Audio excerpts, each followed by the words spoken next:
সুমহান প্রতিপালক আল্লাহর নামে শুরু করছি, যিনি রাতকে করেছেন বিশ্রামের জন্য এবং দিনকে করেছেন কাজের ব্যস্ততার জন্য। সেই সুমহান আল্লাহর নামে শুরু করছি। আজকে আমার যে প্রচার থাকবে, যে টাইটেল প্রচারের, সেটা থাকবে সমালোচনা। আমরা অবশ্যই মানুষকে কখনো সমালোচনা করব না, এটা আমি নিজে বলতেছি না, এটা আজ বাংলাদেশের হাজারো ইউটিউবারের, বিভিন্ন বড় বড় ইউটিউবারদের ভিডিও আছে, সেখানে সমালোচনা সম্পর্কে আপনারা জানবেন কি বলছে। দ্বিতীয় কথা, আমাদের কোরআন কি বলে সমালোচনা সম্পর্কে, কারোর সম্পর্কে ধারণা কতটুক থাকা লাগবে এই ব্যাপারে আল কোরআন কি বলতেছে সেটাও দেখা লাগবে। তো বন্ধুগণ, আমরা 4 নম্বর সূরা নিসা অর্থাৎ নারী, এখান থেকে আমরা দেখে আসি কি বলতেছে।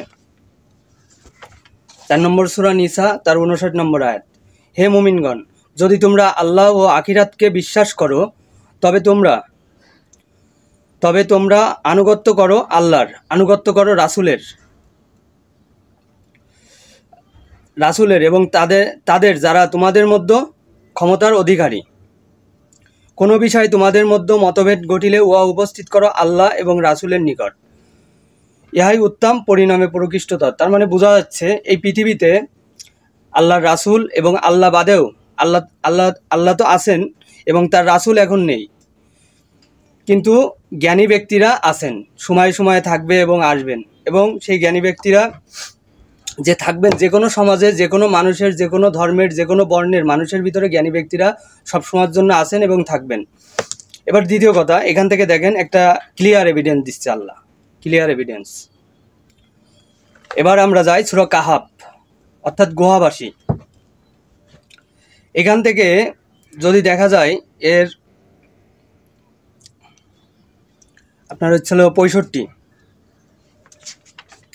65 নম্বর আয়াতে কি বলতেছে, সূরা কাহাফ 18 নম্বরের 65 নম্বর আয়াতের থেকে আল্লাহ তাআলা বলতেছে, অতঃপর উহার সাক্ষাৎ পাইল আমার বান্দার মধ্যে একজনকে, যাকে আমি আমার নিকট হইতে অনুগ্রহ দান করেছিলাম, আমার নিকট হইতে শিক্ষা দিয়েছিলাম বিশেষ জ্ঞান।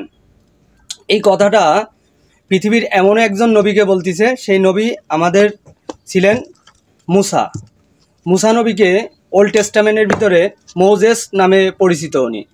তো সেই মুসা আলাইহিস সালামকে আল্লাহ তাআলা অনেক ক্ষমতাও দিয়েছেন, অনেক ওনার মর্যাদাও আছে, এটা আমাদের নবীজি জানেন এবং নবীজি ওনার ব্যাপারে অনেক কথাবার্তা আছে। তো বন্ধুগণ, সেই মুসা আলাইহিস সালামকে বলতেছে, দেখো মুসা আলাইহিস সালাম জিজ্ঞেস করছে, হে আল্লাহ, আমি তো অনেক জ্ঞানী এবং আমি অনেক বুদ্ধিমান, তো আমার থেকে বুদ্ধিমান বা আমার থেকে জ্ঞানী এই পৃথিবীতে আর কি কেউ আছে? তখন আল্লাহ তাআলা মুসাকে বলল, হ্যাঁ, তোমার থেকে জ্ঞানী ব্যক্তি পৃথিবীতে আছে, তুমি যাও এবং দেখো, তুমি তাকে পাবা। তখন সে এই জ্ঞানী ব্যক্তিকে পায়। অতএব বন্ধু দেখেন, এখান থেকে বোঝা যায় পৃথিবীর বুকে সব সময়ের জন্য জ্ঞানী ব্যক্তি থাকবে। সে আল্লাহ কিভাবে রাখবে, কেমন করে রাখবে, সেটা আল্লাহর ব্যাপার। তো আল্লাহ দেখেন এখান থেকেও ক্লিয়ার এভিডেন্স দিচ্ছে। তো বন্ধুগণ, আজকে আমরা যদি দেখা যায় যে আমাদের সমাজে, যেহেতু আমি কোরআনটা বুঝে পড়ার জন্য বলা হচ্ছে মানুষকে, এই বুঝে পড়ার কারণে আমি জানি আমার উপরে অনেক ধরনের প্রবলেম হচ্ছে, আমি শুধু মানুষকে বলতেছি বুঝে পড়ো।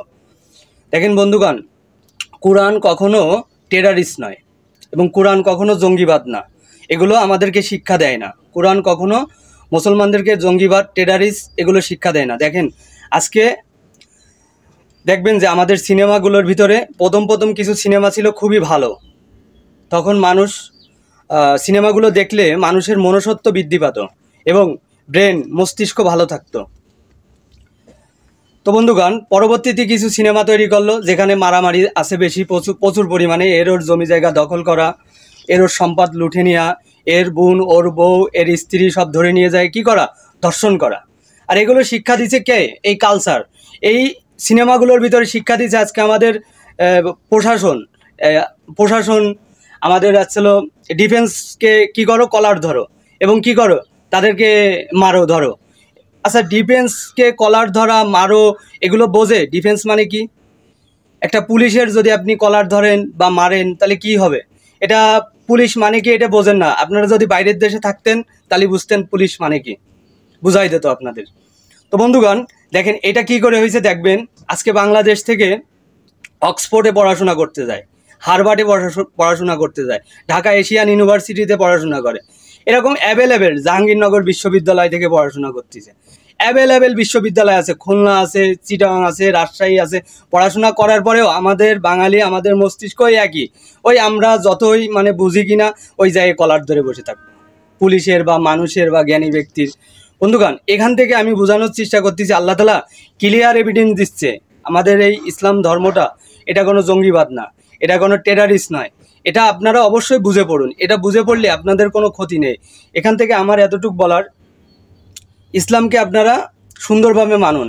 আপনারা দেখুন সূরা নূরের ভিতরে আল্লাহ তাআলা কি বলতেছে, ওইখানেও সূরা নূরের 1 নম্বর আয়াতে আল্লাহ বলতেছে আমি এখানে ক্লিয়ার এভিডেন্স দিচ্ছি, আল কোরআন সত্য এবং সরল পথ।